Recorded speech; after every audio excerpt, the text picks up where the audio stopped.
Good morning student. पिछली class में हमने पॉलिनोमियल का इंट्रोडक्शन पढ़ा था कुछ, जिसमें हमने पढ़ा था कि पॉलिनोमियल होता क्या है। Polynomial it is an algebraic expression. वो क्या था, अपने पास एक एल्जेब्रिक एक्सप्रेशन था जिसमें हमने कहा था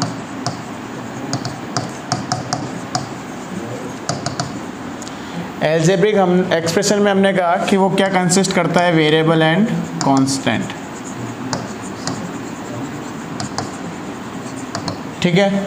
फिर उसके बाद नेक्स्ट हमने पढ़ा वो था डिग्री। डिग्री को हमने कहा था highest power of variable.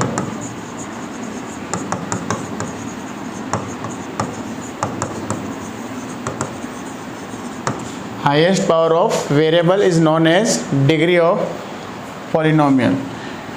Degree में हमने कल बताया फिर कि डिग्री अगर 1 है हमारे पास, डिग्री 1 हो तो उसको हमने कहा था लीनियर पॉलिनोमियल।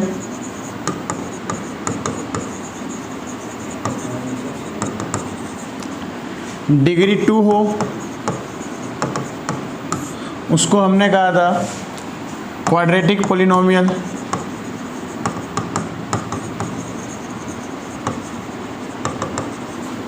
डिग्री 3 की बात की थी कि डिग्री 3 हो तो उसको हम कहेंगे क्यूबिक पॉलिनोमियल। और इसी तरह हमने कहा डिग्री अगर 4 है हमारे पास, डिग्री अगर 4 है उसको हमने कहा बाई क्वाड्रेटिक पॉलिनोमियल। ये तो हो गई कल का रिवीजन जो हमने कल पढ़ा था। आज अपन स्टार्ट करते हैं। इसमें जो नेक्स्ट आता है वो कोफिशिएंट्स होते हैं। कोफिशिएंट क्या होता है,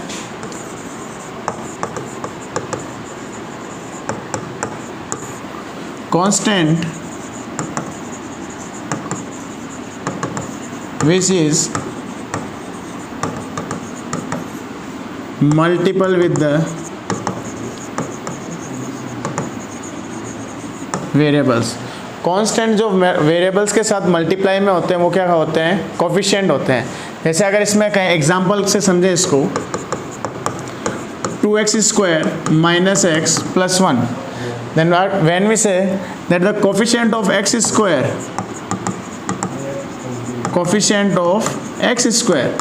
it means कौन सा ऐसा कांस्टेंट है जो किसके साथ मल्टीप्लाई में है, एक्स स्क्वायर के साथ मल्टीप्लाई में है। तो कोफिशिएंट ऑफ एक्स स्क्वायर अपना हो गया यहाँ पे 2। कोफिशिएंट ऑफ एक्स स्क्वायर हो गया 2 हो गया। फिर बात करें कोफिशिएंट ऑफ एक्स, तो कोफिशिएंट ऑफ एक्स क्या है कि अगर एक्स के साथ क्या है, अभी कुछ नहीं दिख रहा, अगर कुछ नहीं दिख रहा इसका मतलब इसके साथ क्या है, 1 है। देखो दो केस होते हैं अपने पास। फर्स्ट केस तो क्या है कि सिर्फ एक वेरिएबल लिखा हुआ है उसके साथ कुछ ना है, और सेकंड है कि मान लो वेरिएबल लिखा हुआ ही नहीं है वहाँ पे। जब कुछ वेरिएबल लिखा हुआ है तो इसका कोफिशिएंट हमेशा होता है 1, इसका कोफिशिएंट होता है 1, लेकिन इसके साथ में क्या आया हुआ है, माइनस भी आया हुआ है, तो इसका कोफिशिएंट ऑफ एक्स हो गया -1। अगर इसी में आपसे ये पूछे कि coefficient of what is the coefficient of x cube, अब ये देखो इसमें क्या एक्स क्यूब लिखा हुआ है, एक्सप्रेशन में एक्स क्यूब है ही नहीं। तो जब क्यूब ही नहीं है तो उसका कोफिशिएंट कहाँ से होगा, तो cube of coefficient of x cube हो तो इसका क्या हो जाएगा 0। दो केस है अपने पास, एक तो हमने कहा कोफिशिएंट ऑफ एक्स स्क्वायर वो हो गया 2, फिर हमने कहा कोफिशिएंट ऑफ एक्स, तो कोफिशिएंट ऑफ एक्स होने का तो 1 था लेकिन उसके साथ क्या हुआ है माइनस, इसलिए हमने लिया -1। और जब कोई वेरिएबल हो ही नहीं फिर भी उसका पूछे तुम्हें कोफिशिएंट तो वो हो गया 0। नेक्स्ट पे एग्जांपल लेते हैं, 4x की power 4 minus 3x square plus 2 and coefficient of x to the power 2. What is the coefficient of x to the power 2? Is -3. You have to take minus sign with the coefficient of x square. फिर बात करें coefficient of x की power 4, x to the power 4 which is 4. 4 के आगे हमारे पास कोई symbol ही नहीं है तो हमने इसको सिर्फ क्या ले लिया, प्लस का 4। तो ये तो हो गई coefficient.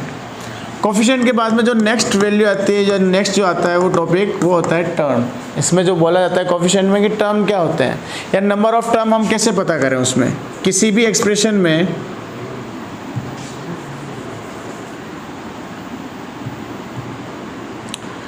number of term in any expression. अगर आपको ये देखना हो कि किसी भी एक्सप्रेशन में कितने नंबर ऑफ टर्म होंगे तो आपको सिर्फ क्या करना है,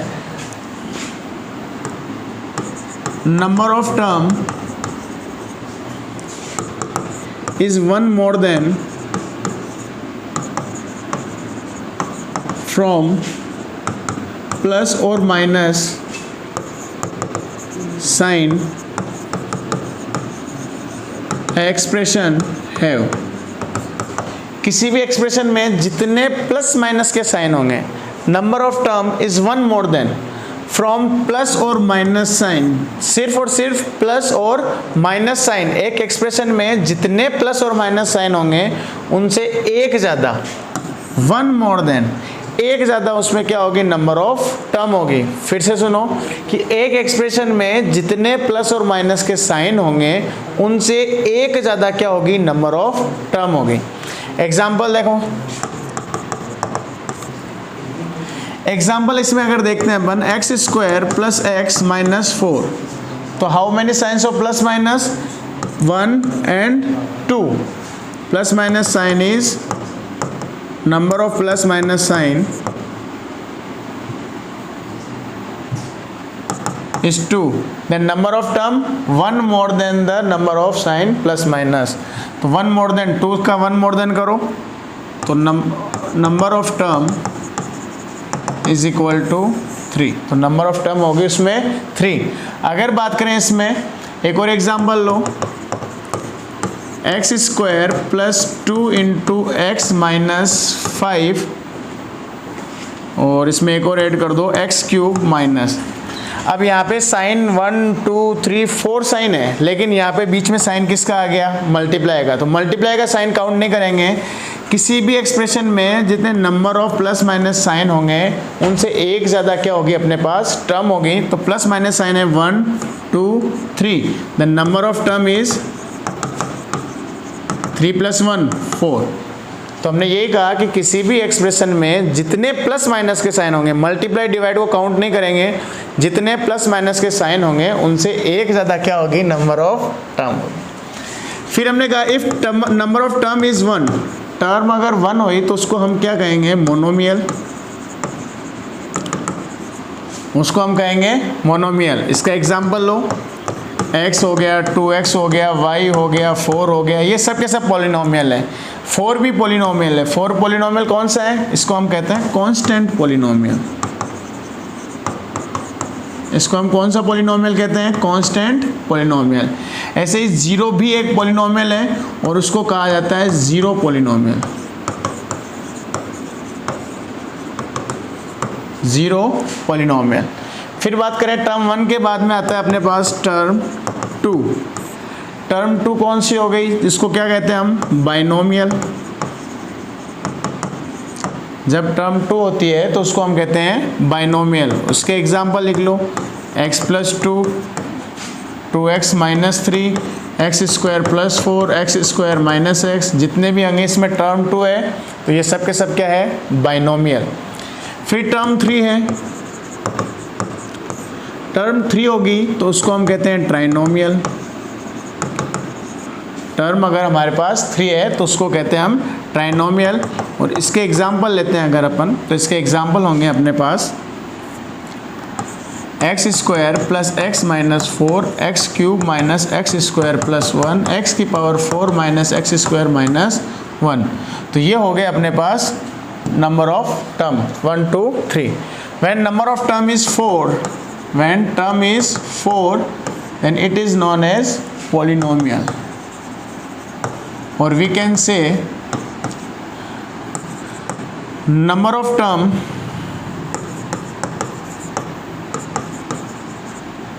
is 4 or more than 4, then it is known as